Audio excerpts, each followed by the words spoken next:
Não há nada como a presença de Deus, estarmos na presença do Senhor. Graça e paz, querida igreja, mesmo você na sua casa. Pena que a gente não pode estar aqui junto para dar um abraço, para falar, mas esse tempo chegará. Estamos nesse tempo de quarentena e é muito bom, apesar da distância, estarmos juntos.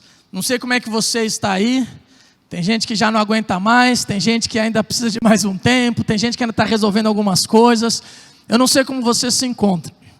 Lá em casa eu falo que, uma coisa que eu vou abrir o coração aqui, eu falo, olha que eu não fujo de louça, hein? Que o pessoal que trabalha no Vida Vitoriosa sabe, louça não tem problema para mim, eu não aguento mais lavar louça, gente. Vou confessar aqui, não aguento mais lavar louça.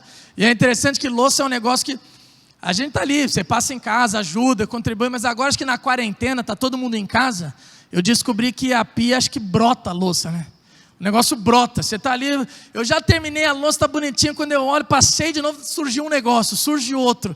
Rapaz, o negócio é difícil. Mas eu não sei como está o seu coração nessa quarentena. E nessa quarentena a gente já viu de tudo. Na verdade não, acho que a gente ainda não viu de tudo. A gente vai morrendo, vai ver de tudo. Mas a igreja fica tentando se reinventar. E aqui não é uma crítica não, gente. Acho que a igreja, os pastores, tentam de alguma forma aproximar as pessoas. Tirar essa distância.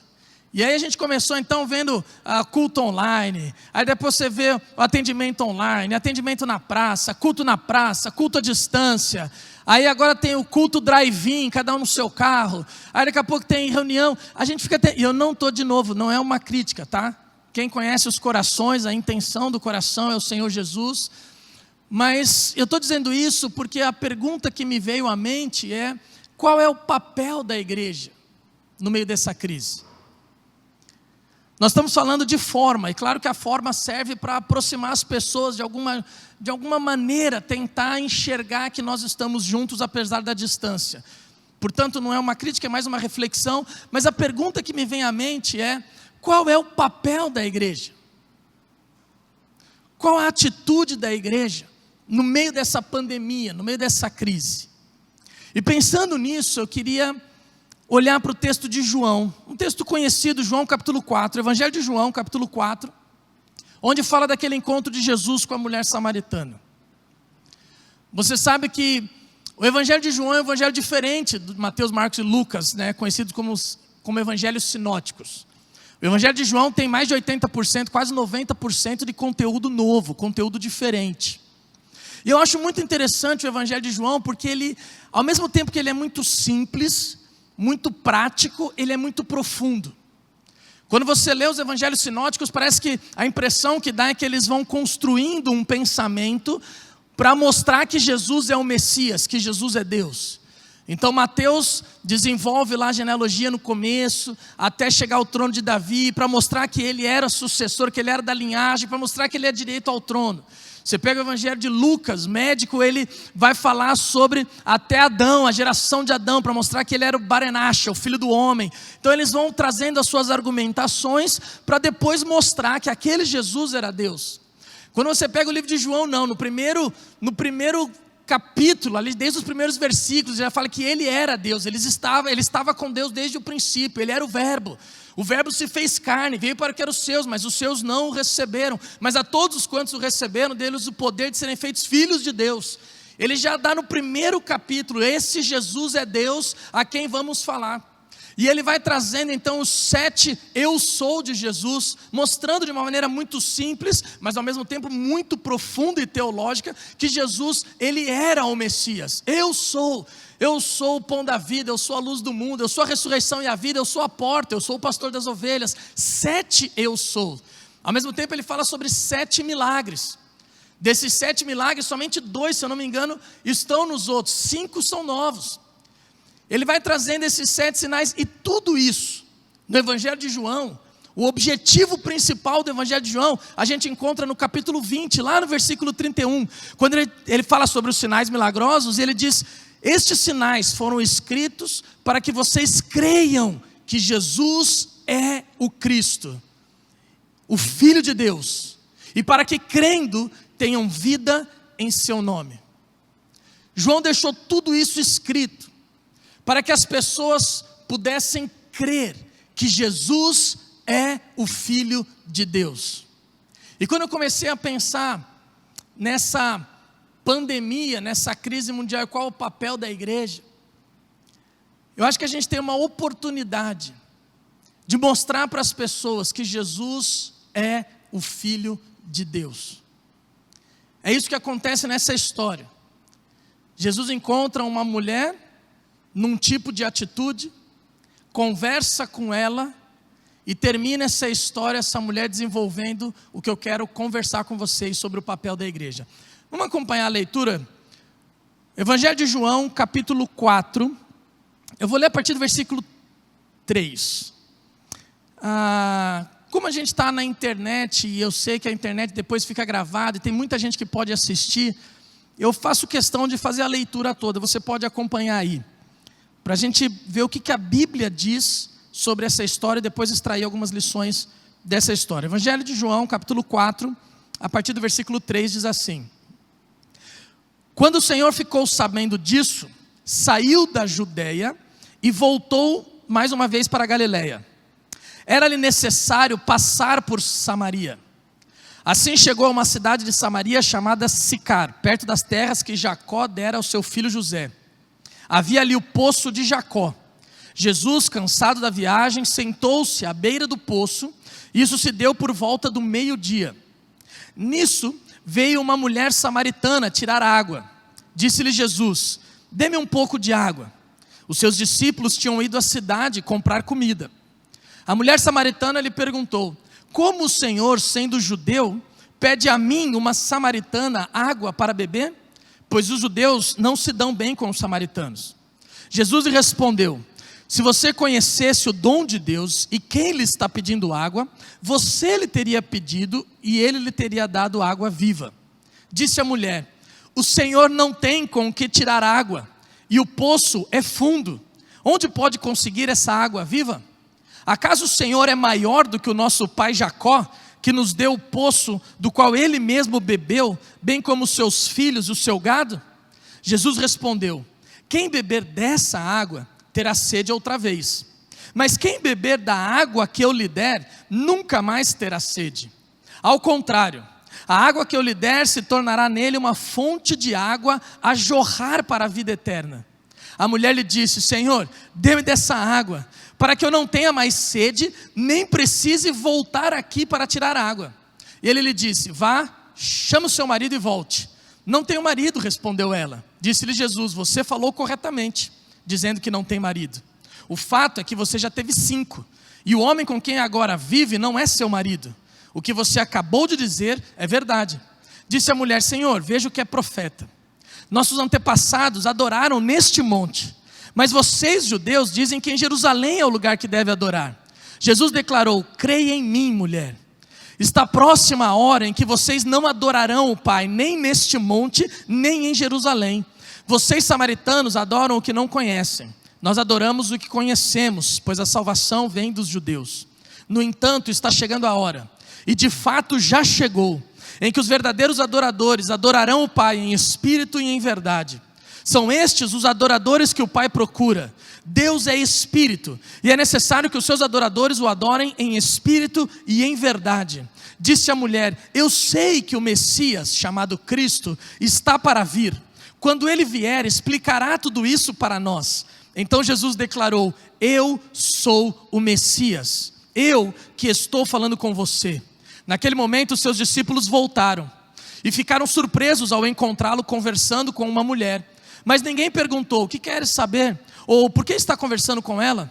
Então, deixando o seu cântaro, a mulher voltou à cidade e disse ao povo: venham ver o homem que me disse tudo o que tenho feito. Será que ele não é o Cristo? Então saíram da cidade e foram para onde ele estava. Enquanto isso, os discípulos insistiam com ele: mestre, come alguma coisa. Mas ele lhes disse: tenho algo para comer que vocês não conhecem. Então seus discípulos disseram uns aos outros: será que alguém lhe trouxe comida? Disse Jesus: a minha comida é fazer a vontade daquele que me enviou e concluir a sua obra. Vocês não dizem: daqui a 4 meses haverá colheita? Eu lhes digo: abram os olhos e vejam os campos, eles estão maduros para a colheita. Aquele que colhe já recebe o seu salário, e colhe fruto para a vida eterna, de forma que se alegram junto o que semeia e o que colhe. Assim é verdadeiro o ditado: um semeia e outro colhe. Eu os enviei para colherem o que vocês não cultivaram. Outros realizaram o trabalho árduo, e vocês vieram a usufruir do trabalho deles. Muitos samaritanos daquela cidade creram nele, por causa do seguinte testemunho dado pela mulher: ele me disse tudo o que tenho feito. Assim, quando se aproximaram dele, os samaritanos insistiram em que ficasse com eles, e ele ficou por 2 dias. E por causa da sua palavra, muitos outros creram. E disseram à mulher: agora cremos, não somente por causa do que você disse, pois nós mesmos o ouvimos e sabemos que este é realmente o Salvador do mundo. Fecha os teus olhos mais uma vez. Pai, em nome de Jesus, que o teu Santo Espírito agora possa nos iluminar, e que o teu Santo Espírito possa falar ao nosso coração. Que seja a tua palavra, direto do teu coração, do teu trono, aos nossos corações, invadindo cada lar, invadindo cada coração, invadindo cada história agora, em nome de Jesus, e para a tua honra e para a tua glória. Amém. Amém. Bom, é um texto conhecido, eu sei que é um texto longo, e eu quero dividir essa passagem em 3 partes. Primeiro, porque antes da gente falar sobre o papel da igreja, eu vejo que o que Deus faz na história dessa mulher. Então, para o nosso estudo aqui, para a nossa conversa, eu queria que você entendesse ou enxergasse essa mulher como a igreja. A igreja são pessoas, somos nós. Então, o que Deus faz na vida dessa mulher é o que eu entendo que muitas vezes Deus está fazendo na vida da igreja. E eu queria comparar então, fazer essa comparação do que Deus faz com essa mulher, ou a atitude dessa mulher, como essa mulher se encontra, e como muitas vezes a igreja se encontra, e o que Deus precisa fazer na vida dela, para então chegar ao papel, qual a atitude, qual é o papel da igreja no meio dessa crise. E começa essa história, Deus falando com uma mulher, acuada, fugindo ou se escondendo, e completamente isolada. Por que ela se encontra assim? Primeiro a gente tem que lembrar da história. Quem eram os samaritanos? O que aconteceu? Os samaritanos eram um povo que foi criado quando a Síria invadiu o povo de Israel em 722 a.C. Em 722 a.C., a Síria invadiu Israel, e a estratégia da Síria era justamente se misturar. Era se dar em casamento, casar os filhos, e aí eles misturavam, tirando assim a identidade da nação, e com essa estratégia acabando com a nação no meio do mundo. Era isso que eles queriam. E aqui é muito interessante, quero fazer um parênteses, porque às vezes a gente fica com medo da história. A gente fica com medo do que está acontecendo. Tem muita gente apavorada com a questão do final dos tempos. A nossa live de quarta-feira nós falamos sobre isso. E a gente vê como o Senhor sempre foi, sempre será o dono da história. Quando a gente olha para esse Antigo Testamento, e essa época do Antigo Testamento, a Síria, 722 a.C., depois veio o Império Babilônico, mais ou menos nos anos 600, 625 a.C., depois o Império Medo-Persa. Deus em todo o tempo, Ele controlava a história. A estratégia da Síria era dissipar, era justamente se misturar com o povo, tirando a identidade da nação, e daí surgem os samaritanos, porque eles acreditavam que os samaritanos não era sangue puro, era um sangue misturado com o povo gentil, por isso eles eram considerados impuros. Aí de repente vem a Babilônia, e a estratégia da Babilônia era trazer cativo as cabeças pensantes, a turma nobre, e aí era trazer cativo uma turma para ver como eles pensam, para entender as suas estratégias, e então depois destruir. E aí o povo é levado cativo para a Babilônia e fica 70 anos no cativeiro para cumprir uma ordem de Jesus lá atrás. Depois vem o Império Medo-Persa, e a estratégia do Império Medo-Persa era justamente troca de favores. Eu te faço um favor e você fica me devendo. Então a troca de favor qual foi? Eu deixo você voltar para Jerusalém. Olha como Deus, usando impérios idólatras que não conheciam o Senhor Jesus, mas Deus com a mão poderosa no controle de tudo. Queridos, eu quero fechar esse parênteses só para dizer que agora não é diferente. Deus está no controle de tudo. Deus é soberano sobre tudo, Deus é soberano sobre impérios, sobre reis, idólatras ou não, Deus é soberano sobre todas as coisas. Deus amolece e endurece o coração de Faraó, Deus continua soberano sobre toda essa crise mundial e não saiu e nem perdeu o controle do seu trono, Ele está lá, reinando absoluto. Fecha parênteses. Mas por que então eles não se davam com os samaritanos? É justamente por isso, porque quando a Síria vem e mistura, eles não consideravam os samaritanos raça pura. Embora morassem ali no mesmo território, já ao norte, né, Samaria, mas eles não consideravam eles consideravam impuros. E eles faziam até junto com os leprosos. Quando encontravam os samaritanos, eles falavam: impuro, não se mistura. Eles não se misturavam com os samaritanos. Para você entender, Judá ficava ao sul, a Galileia, para onde Jesus está voltando, que começa dizendo que ele volta para a Galileia ao norte, seria uma linha reta. O povo de Israel não fazia, os judeus não faziam esse caminho. Eles faziam uma volta por Samaria, aumentando a viagem, mas eles não atravessavam, eles não pisavam em Samaria. Por isso o espanto dessa mulher, quando diz: por que você está conversando comigo? Sendo você judeu. E além de tudo, eles separaram até a religião. Nós vamos conversar sobre isso, porque daí fala assim, eles fizeram um outro templo, num outro monte, para ver um outro local de adoração. E aí existe então toda essa separação entre os judeus e os samaritanos. Por isso que essa mulher então se assusta quando Jesus chega nela para conversar. O fato é que Jesus, indo de volta para Galileia ao norte, a Bíblia diz que era-lhe necessário passar por Samaria. Ele atravessa Samaria de propósito. Ele tem um propósito. Ele atravessa Samaria de propósito. E quando ele para então, nesse poço, ao meio-dia, vem uma mulher. E você sabe, e se você não sabe, vou te contar agora, que ninguém busca água ao meio-dia. O pessoal busca água cedinho, nas primeiras horas da manhã. Ninguém busca água com o sol a pino. Ninguém busca água ao meio-dia para carregar no pior horário do sol, numa região de deserto. Ninguém busca água ao meio-dia. Essa mulher buscava água ao meio-dia, porque provavelmente ela estava se escondendo, fugindo, ela era excluída, até por conta dos seus tantos casamentos, o relacionamento. 5 casamentos e agora o 6º era um relacionamento que ela não era casada com ele. Isso era inadmissível para o povo daquela época. Ela era excluída. Normalmente, eu já fiquei 55 dias numa comunidade onde não tinha água encanada, não tinha luz, não tinha nada. E normalmente o pessoal ia bem cedinho buscar água, já para fazer as refeições, lavar roupa e tudo mais. E é nesse horário também, numa comunidade que não tem telefone, internet, nada disso, é quando faz os relacionamentos. É justamente ali que conversa quem está doente, quem não está, quem se encontra. É ali que faz os contatos sociais. Então, ela não está nos contatos sociais, porque muito provavelmente ela era o assunto da manhã. Ela está sozinha, acuada, isolada, fugindo. E por que eu enfatizo isso? Porque eu vejo que muitas vezes a igreja se encontra assim. Por que eu falo acuada?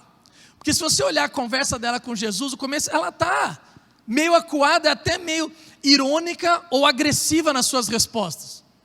Primeiro ela está acuada falando: por que o senhor está falando comigo? Por que você, judeu, falando com uma samaritana? E aí quando ele fala: se você soubesse quem é, você pediria água. E aí ela é meio irônica, meio agressiva, dizendo assim: mas quem é você? Você é maior do que o nosso pai Jacó? Você pode então catar? Ela está acuada e nas suas respostas um pouco agressiva. Eu vejo que muitas vezes a igreja se encontra assim. Quando você ora, não sei se você tem acompanhado redes sociais, mas de vez em quando a gente acompanha. Nessa crise que nós tivemos que ficar em quarentena, tinha gente que levava o pessoal da equipe de louvor, aí o pessoal criticava porque levou a equipe de louvor inteira, olha que absurdo. Aí tem gente que fica em casa e fala: a igreja tem que dar a cara para bater. Aí a igreja faz alguma coisa na rua, fala: olha esse pessoal irresponsável, saindo pelas ruas, podendo contaminar. E a gente fica sendo acuados, mas de uma maneira sendo agressiva ao que o outro está fazendo. não entendendo ou não querendo entender, não fazendo questão nenhuma de compreender toda a história que a pessoa carrega, ou que aquela igreja carrega, que aquela comunidade carrega, e a gente fica acuado, sendo irônico muitas vezes, agressivo nas nossas falas, nas redes sociais, em pronunciamentos, e a gente fica assim, qual é o papel da igreja no meio disso? Será que a igreja deve se acuar a tal ponto de não querer ouvir a voz de Jesus, ou de responder, eu não estou falando quem está certo e quem está errado, se bem que ela também vai entrar nessa questão, mas a igreja muitas vezes acuada, e para defender o seu ponto de vista, ou para defender as suas atitudes, é irônica, e às vezes até agressiva, com a atitude que as outras pessoas tomam, fugindo. Essa mulher está fugindo daquele encontro das 6 horas da manhã, quando o pessoal vai buscar água, essa mulher está se escondendo, e muitas vezes nós nos escondemos. Eu fico imaginando que a quarentena é um belo momento para quem quer se esconder. Eu não estou falando de sair às ruas, tá? A gente não se esconde mais hoje em dia ao meio-dia buscando água. Mas em momentos de crise a gente liga o nosso mecanismo de defesa e às vezes a gente se esconde. Se esconde querendo não falar nada, querendo falar sobre não ter mais futebol, querendo falar sobre o clima, querendo falar sobre outras coisas e não conversando sobre medos e inseguranças do coração. Às vezes a gente se esconde fugindo, porque agora eu tenho que ficar em casa, então eu fico em casa e não falo com mais ninguém, não converso com mais ninguém.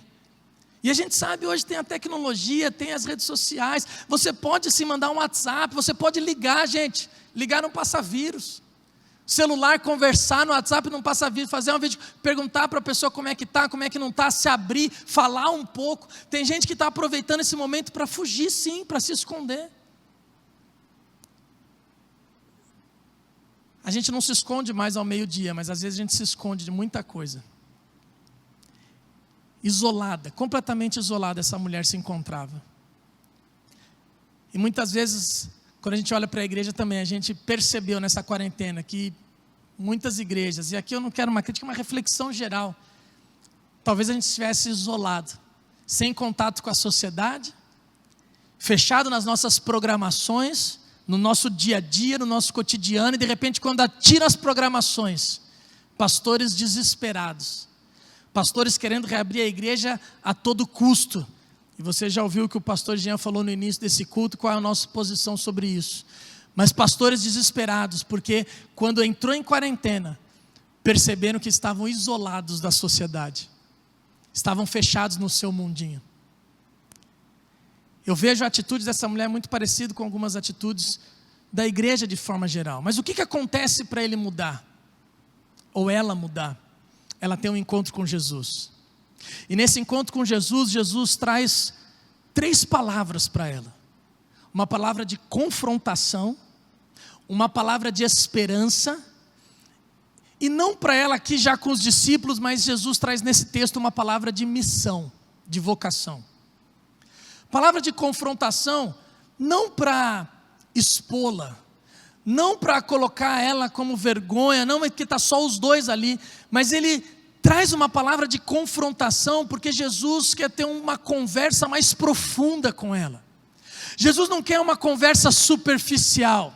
Jesus não quer que ela aceite a água, porque se você perceber, quando Jesus fala que ele daria uma água, que ela não teria mais sede, ela ainda não entendendo a salvação, ela fala, Jesus, me dá dessa água, para que eu não precise mais voltar aqui. Ela ainda não entendeu direito, mas ela não quer encontrar com aquelas pessoas, ela não quer mais frequentar aquele local, ela pede a água que Jesus está oferecendo, mas ainda para se isolar, ainda para fugir, ainda para não encontrar. E é nesse momento que Jesus percebe que ela não entendeu nada, e Jesus fala, então chama o teu marido e volta. Aqui é uma palavra de confrontação para chegar ao coração. Ela já tinha aceitado a água, ela já tinha aceitado aquela água. Jesus podia falar, então tá bom, como muitas vezes nós como igreja fazemos, eu aceito, não, então tá bom. Não é a questão de aceitar a água, a questão é que Jesus quer trabalhar com o coração. Jesus não quer simplesmente uma aceitação superficial, mas Jesus quer tratar o nosso coração. Jesus quer uma conversa mais profunda, para falar sobre sentimentos, para falar sobre comportamento, para falar sobre a história de vida, para transformar a história de vida daquela mulher. E quando Jesus faz essa pergunta, ele sabia onde ele queria chegar. E ela fala: eu não tenho marido. E aí Jesus se revela para ela, para mostrar para ela que conhece a história dela. Eu conheço a tua história.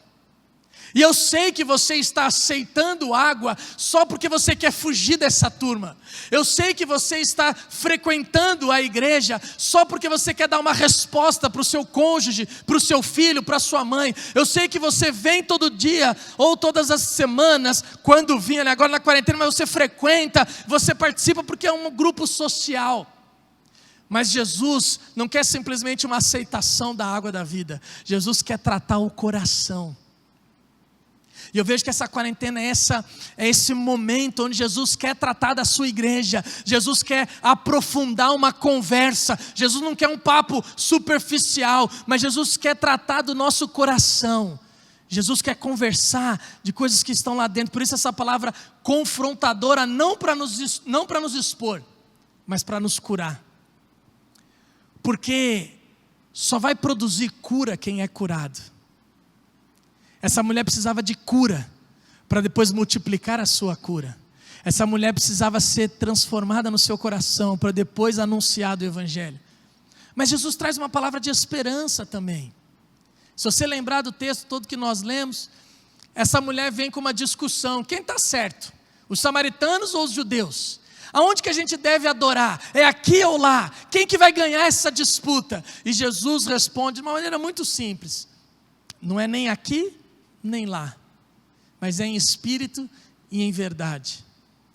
Por que eu falo que é uma palavra de esperança? Porque essa mulher, como todos os samaritanos, se sentiam excluídos. Eles não podiam adorar em Jerusalém. E aí eles criaram então uma religião paralela, eles criaram um templo paralelo, eles criaram tudo porque eles queriam. E ela falar sobre o Messias: eu sei que o Messias virá. Eles tinham essa crença do Messias, e algo se misturava. Mas aí Jesus fala: não é aqui nem lá, mas é em espírito e em verdade. Em espírito interior. Mas o interior, a transformação interior, que vai refletir numa mudança exterior. Em espírito e em verdade. Hoje nós temos experimentado isso, como igreja. Essa essência que ultrapassa do local. Jesus não está falando de local, Jesus está falando em espírito e em verdade. Nós temos experimentado como igreja isso, uma igreja que está viva, uma igreja ativa, uma igreja vibrante, que não importa o local de adoração, mas que continua adorando ao seu Deus em espírito e em verdade, que continua pastoreando pessoas, que continua se encontrando em grupos células, mesmo que online, que continua tendo o ensino bíblico através das nossas lives de quarta-feira, que continua trazendo ação social, chegando com as mãos estendidas na vida de muita gente, em espírito e em verdade, porque não é ligado ao local, não tem a ver com o local de adoração, tem a ver com o teu coração, com a atitude de vida. E uma palavra de missão. A mulher já tinha saído, já tinha deixado o seu cântaro, já tinha voltado. Mas quando Jesus começa a conversar com os discípulos voltam com a comida do almoço e fala: come, come. E Jesus fala assim: vocês não estão entendendo. A minha comida consiste em fazer a vontade do meu Pai e realizar a sua obra. A minha comida consiste em fazer a vontade do meu Pai e realizar a sua obra. O que ele está dizendo é: a essência da minha vida, comida é o que é essencial para a gente sobreviver. E ele falou: a essência da minha vida é realizar a vontade do meu Pai. A essência da minha vida é cumprir o seu chamado, é realizar a sua obra. E ele traz aqui uma palavra de missão, de comissão, de vocação para os discípulos, dizendo: levantem os olhos. Vocês estão dizendo que a colheita vai ser daqui a 4 meses, é agora, levanta os olhos. E eu sinto que é isso que Jesus quer falar para a igreja: levanta os olhos. É nesse momento de crise que tem gente precisando da nossa palavra de esperança, que tem gente precisando de um abraço, não um abraço real, um abraço físico, mas se sentir abraçado, se sentir amado, se sentir acolhido. Tem muita gente com medo, insegura, e às vezes eu não estou falando só da igreja não, estou falando da sociedade, gente. Tem gente desesperado por aí. E Jesus está falando, levanta os olhos para enxergar a cidade de Marília que precisa da nossa ajuda. E quando eu falo disso, eu não estou falando de ser irresponsável, de sair por aí sem máscara, sem álcool em gel, sair por aí, não estou falando disso. Nós temos hoje a tecnologia que nos favorece, e nós temos a criatividade que o Senhor nos deu, mas esse é o momento da igreja levantar os olhos e ver que existem pessoas que precisam de uma palavra de esperança, existem pessoas que precisam de uma palavra de segurança, existem pessoas que precisam de uma revelação de Deus. Esse é o momento da igreja evangelizar, esse é o momento da igreja aproveitar essa oportunidade para falar da palavra de Deus, para ser ousado, porque aqui eu concluo então qual é o papel da igreja no meio dessa crise, ou qual a atitude da igreja no meio dessa crise, olhando para a atitude dessa mulher. No começo então ela está acuada, isolada, fugindo, ela encontra com Jesus e Jesus traz uma palavra de confrontação, mas uma palavra de esperança e uma palavra de missão, e aí ela sai. Na verdade a palavra de missão é com os discípulos, mas vamos aqui olhar para a atitude dela. Primeiro, ousadia. Quando eu falo ousadia, porque eu vejo que essa mulher que antes era excluída, e lembra do começo? Os samaritanos rejeitados, essa mulher está ao meio-dia, excluída, rejeitada, sozinha, buscando água no poço ao meio-dia. Essa mulher, quando tem um encontro com Jesus e recebe uma palavra de esperança, de cura, de confrontação, essa mulher vai falar dele, vai falar do Messias para aquelas pessoas que o rejeitaram, para aquela sociedade que a excluía, para aquela sociedade que deixava ela na tangente, para aquela sociedade que botava ela para fora. Ela entra na cidade e em ousadia ela fala sobre Jesus. Eu vejo que agora é o momento da igreja ser ousada. E por favor me entenda, quando eu falo de ousadia, não estou falando de abrir as portas da igreja para culto. Quando eu falo de ousadia, não estou falando de irresponsabilidade. Mas quando eu falo de ousadia, é de usar a nossa criatividade para nesse momento falar, sim, Jesus é a resposta para a nossa vida. Jesus é a solução para tudo que tem acontecido. A gente não pode se calar, a gente não pode se acuar, a gente não pode fugir. A gente precisa dar a nossa cara em ousadia e falar, sim, nós temos a verdade. Nós encontramos esse Jesus que nos trouxe cura e que pode curar a tua vida. Tem gente que me perguntou essa semana, mas você não tem medo do que está acontecendo? Você não tem medo se for o apocalipse? E sinceramente eu respondi, não, eu não tenho medo. A gente fica inseguro com essas doenças, com essas notícias que vai acontecer, se essa tal curva vai chegar na nossa cidade ou não. A gente fica inseguro com algumas coisas, fala, medo do fim? Não tenho. Porque eu sei que o meu Redentor vive, eu sei para onde eu vou, eu sei a nova Jerusalém que me espera, eu sei que Jesus disse para mim que tem lugar preparado, eu não tenho medo, por isso nós podemos ser ousados. Mas além da ousadia, eu vejo um posicionamento diante da sociedade. O fato dela ter voltado, ela se posiciona diante daquela sociedade que a rejeitara. Ela se posiciona diante daqueles homens que excluíam mulheres, e ainda mais uma mulher que vivia amasiadamente, que vivia com um cara que não era seu marido, que já tinha tido 5 casamentos. Mas ela se posiciona para dizer, gente, eu encontrei o Messias. Eu tive um encontro, ele disse para mim, e ele pode, venham vocês, tira a prova vocês. Ela se posiciona diante de uma sociedade que talvez a criticasse, que talvez a excluísse. Eu vejo que nesse momento, muitas pessoas têm criticado a igreja, alguns posicionamentos, têm criticado os evangélicos de forma geral, e às vezes a gente fica querendo se posicionar, dizendo, eu não sou como eles, eu não sou como eles, eu não sou como eles, e a gente precisa dizer, peraí, eu sou evangélico, segundo os evangelhos de Jesus, e a gente precisa se posicionar diante da nossa sociedade. De novo, não é irresponsabilidade, se posicionar com ousadia, para dizer sim, nós estamos aqui, e nós temos uma palavra diante de tudo isso. E por fim, a grande comissão. Essa mulher sai para anunciar Jesus, e a Bíblia fala no texto que nós lemos, que muitos samaritanos creram por causa do testemunho dela, e depois creram pelo que Jesus falou. Essa é a nossa vocação, queridos. Jesus deixou essa grande comissão, Mateus 28, 18 a 20, quando ele diz: toda autoridade foi me dada no céu e na terra. Ide, portanto, fazer discípulos de todas as nações, batizando-os em nome do Pai, do Filho e do Espírito Santo, e ensinando-vos a guardar tudo que eu vos ordenei. E eis que estou convosco até a consumação dos séculos. No livro Igreja Local em Missões, pastor Edson Queiroz, a tese do livro era essa: nós existimos para a glória de Deus, e faremos isso através do cumprimento da grande comissão. Nós existimos para a glória de Deus. E como que a gente glorifica a Deus? Através do cumprimento da grande comissão. O que Jesus fala nessa passagem é que a comida dele consiste em realizar a obra do Pai.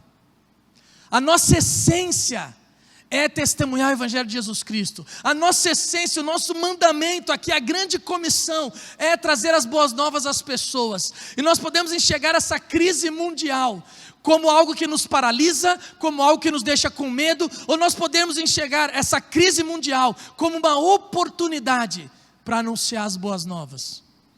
Quão formoso, quão lindo, quão belos são os pés daqueles que anunciam as boas novas. Paulo cita isso em Romanos, usando um texto de Isaías. A igreja tem esse papel. Se a gente está acuado, a gente precisa ter um encontro com Jesus, para a gente ter ousadia, para se posicionar diante da sociedade, para cumprir o nosso chamado. Gente, manda um WhatsApp para a pessoa, faz uma ligação, manda um texto bíblico, faz uma devocional. Nós precisamos ser ousados. Você, marido, de repente, você tem um tempo de oração com a sua casa, com os seus filhos. Abre a Bíblia, estude a Bíblia nesse tempo. Mande a mensagem para alguém, liga para a sua família. Se tem alguém que não conhece o Senhor Jesus, fala: como é que você está? Eu quero estudar a Bíblia com você, eu quero trazer uma palavra do Senhor para a tua vida. Nós precisamos cumprir a grande comissão. Não perca essa oportunidade. Levanta os olhos, igreja. Os campos estão aí. Nós precisamos colher essa turma. Nós precisamos fazer essa colheita e trazer essa turma para o Senhor Jesus. Fale de Jesus. Fale de Jesus. Faça dos teus pés esses belos pés que anunciam as boas novas. Que Deus nos abençoe, em nome do Senhor Jesus. Vamos orar mais uma vez? Feche os teus olhos aí onde você estiver. Deus, em nome de Jesus, quero te agradecer pela tua palavra. Quero te agradecer por essa mensagem que realmente queimou no meu coração, que falou comigo em primeiro lugar. E Pai, que o Senhor levante as pessoas, e levante a igreja, assim, porque a igreja são pessoas, que o Senhor nos levante com ousadia para testemunhar do Evangelho da graça de Deus, para testemunhar das boas novas, para anunciar as boas notícias, para falar a esse mundo que o Senhor é um Deus vivo, que tem esperança, que quer nos curar, que quer conversar mais profundamente com cada um de nós, para curar o nosso coração. Deus, em nome do Senhor Jesus, que a tua graça, que a tua presença, que a tua palavra esteja sobre nós, em nome de Jesus Cristo. Muito obrigado pela tua palavra, para a honra e glória do teu nome que nós oramos, amém e amém. Vamos louvar ao Senhor Jesus mais uma vez.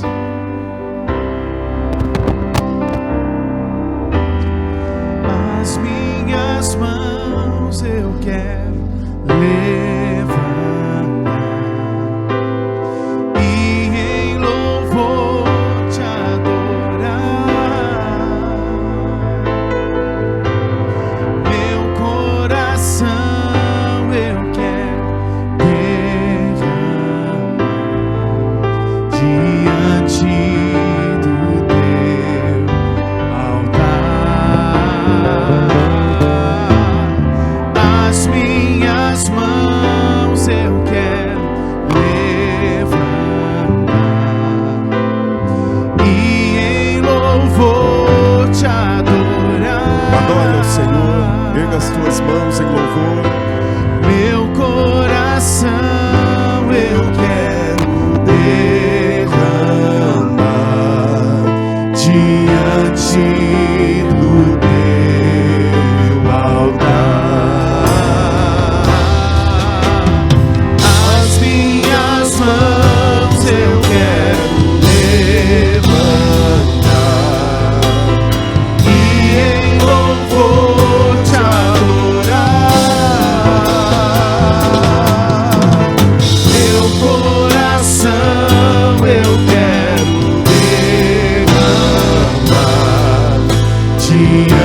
do teu altar, diante do teu altar, diante do teu altar.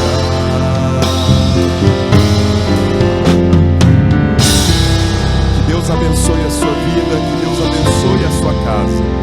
Que essa seja uma semana de vida, de vitória. Que seja uma semana onde a graça do Senhor repouse sobre você, sobre toda a sua casa, no nome do Senhor Jesus Cristo. Lembrando então, nessa quarta-feira, às 8 horas, nós temos a live dos pastores. Nós vamos estar reunidos aqui discutindo um tema.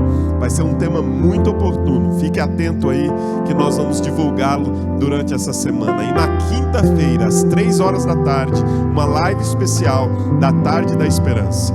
Que Deus abençoe a sua família. Que o Senhor te abençoe e te guarde. Que Ele levante o rosto sobre ti e te dê a paz. Que Ele faça resplandecer sobre ti o rosto e tenha misericórdia de ti. Que a graça do Senhor e Salvador Jesus Cristo, o amor de Deus, o nosso Pai, e a comunhão, o consolo, a unção, os dons e o fruto do Espírito sejam e permaneçam sobre a sua vida, sobre a sua casa, agora e para sempre, até a eternidade, quando viveremos para sempre unidos ao Senhor. Amém e amém. Que Deus te abençoe. Na paz do Senhor Jesus Cristo.